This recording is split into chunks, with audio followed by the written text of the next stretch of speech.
এই শীতে বাঁধাকপি প্রত্যেকের বাড়িতেই থাকে, আর প্রত্যেক দিন বাঁধাকপির তরকারি খেতে কারই বা ভালো লাগে। তাই আজ আমি আপনাদের জন্য বাঁধাকপি দিয়ে এমন একটা রেসিপি করে দেখাবো যেটা আপনারা ইজিলি বানিয়ে নিতে পারবেন। আর এইটা বানাতে আপনাদের বেশি কিছু ইনগ্রিডিয়েন্টসের প্রয়োজন হবে না। তো চলুন বেশি দেরি না করে শুরু করছি আমার আজকের এই সহজ রেসিপি। নমস্কার, আমি পিনু, কুক উইথ পিনুতে আপনাদের সবাইকে স্বাগত। এই রেসিপিটা বানানোর জন্য সবার প্রথমে আমি এখানে বাঁধাকপিটাকে ভালো করে ধুয়ে পরিষ্কার করে নিয়েছি। এবার গ্রেটারের ছোটো হোলটা দিয়ে বাঁধাকপিটাকে গ্রেট করে নিতে হবে। বাঁধাকপিটা গ্রেট করতে একটু সময় লাগবে, কিন্তু এটা খেতে দারুণ হবে। আমাদের এখানে পুরো বাঁধাকপিটা গ্রেট করে নেওয়া হয়ে গেছে।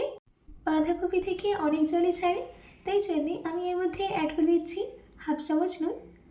নুনটা দেওয়ার পর ভালো করে মিশিয়ে নিতে হবে, আর 10 মিনিটের জন্যে আমি এটাকে ছেড়ে দিচ্ছি, যাতে বাঁধাকপির মধ্যে যতটুকু জল আছে সেটা সম্পূর্ণ বেরিয়ে যায়। দেখুন, আমাদের এখানে বাঁধাকপির থেকে জলটা বেরিয়ে গেছে। এবার আমি এই বাঁধাকপির থেকে জলটা ছেঁকে নিয়ে একটা বলে ট্রান্সফার করে দিচ্ছি। যদি আমরা যে কোনো রেসিপি একটু টাইম দিয়ে করি তাহলে রেসিপিটা কিন্তু দারুণ লাগে খেতে। আর আমি যেইভাবে করছি আপনারা যদি প্রত্যেকটা স্টেপ ফলো করেন তাহলে কিন্তু আপনাদের ডিশটা দারুণ খেতে লাগবে।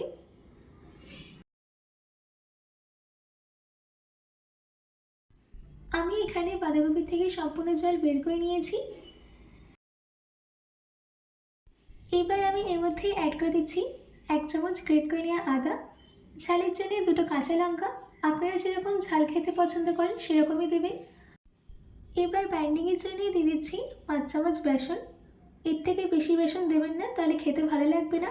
আর বাইরেটা ক্রিস্পি হওয়ার জন্য দিয়ে দিচ্ছি 3 চামচ চাল গুঁড়ি। আপনাদের কাছে যদি চাল গুঁড়ি না থাকে তো আপনারা সুজি ব্যবহার করতে পারেন। এবার আমি এর মধ্যে কিছু বেসিক মশলা অ্যাড করে দেবো।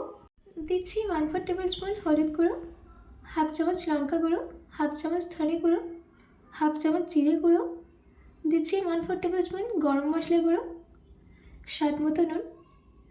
এবার এই সব কিছুকে ভালো করে মিশিয়ে নিতে হবে।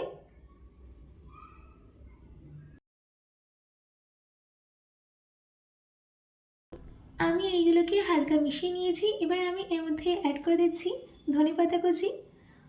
ধনেপাতা কুচি দিলে এর টেস্টটা কিন্তু দারুণ লাগে।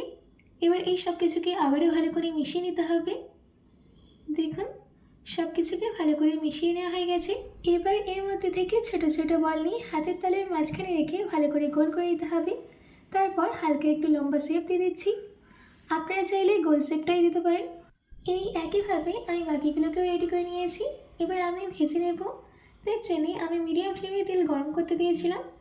এবার একে একে এইগুলোকে দিয়ে দিচ্ছি।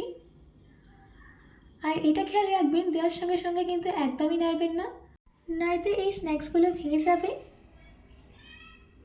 দেখুন, আমাদের এখানে স্ন্যাক্সের মধ্যে একটা সুন্দর গোল্ডেন ব্রাউন কালার চলে এসেছে। এবার আমি এই স্ন্যাক্সগুলোকে তেল থেকে তুলে নিয়ে একটা প্লেটে নামিয়ে নিচ্ছি। আমি এখানে সব স্ন্যাক্সগুলোকে তেল থেকে তুলে নিয়েছি। এবার আমি সেকেন্ড ব্যাচের স্ন্যাক্সগুলোকেও ভেজে নেব।